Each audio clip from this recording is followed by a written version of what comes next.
And here there's some interesting things happening, because in many respects the biggest problem for the left, including the revolutionary left, but certainly the softer left in Latin America, is that they can intellectually recognise this, but the fact is that the class has not been at the centre for some time as an organised social force.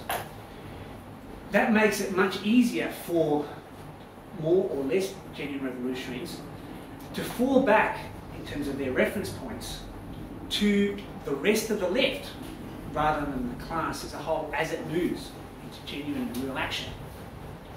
That's why the most advanced process, if you look at it the flip way, the most advanced process in Latin America is where the least ideological weight of the left is felt. Outside of Chavez, I mean, the left is pissed weak in Venezuela compared to, it has been really since the 30s compared to a lot of other Latin American countries. And in some respects, that's what almost assisted the process, not in a conscious way. The fact that Chavez began effectively a dialogue with the class, almost a little bit like, you know, Guevara talked about Fidel at one point, critical point in the Cuban process in the early 60s. Chavez and the cadre of the MBR began a dialogue with the class. Went around the left, were still and still are debating all sorts of things which may or may not mean much at all.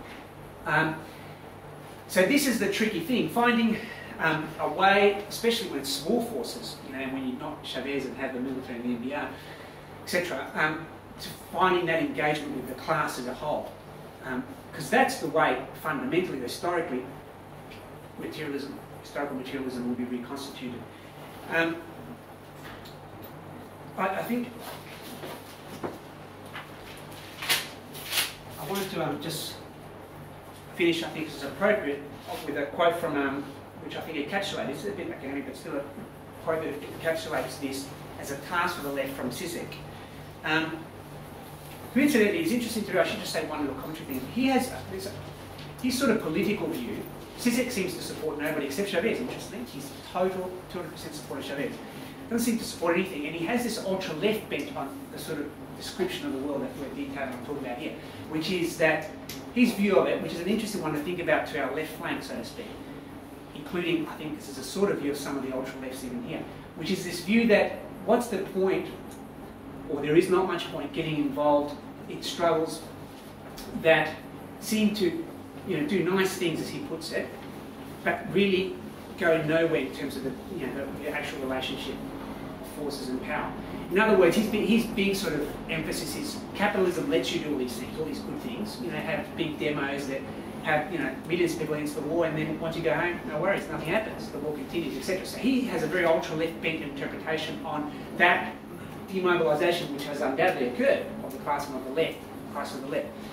And it is worth keeping note of that sort of thinking, because it is to our left, I think, in terms of sort of an ultra-left interpretation, but it does, on the other side, have reflect a certain theoretical necessity, which is, as he puts it, the idea is not to return to Lenin, but to repeat him.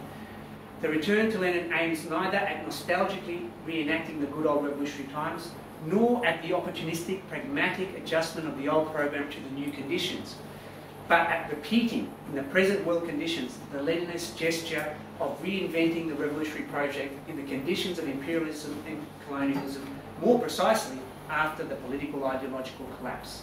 I'll leave it there.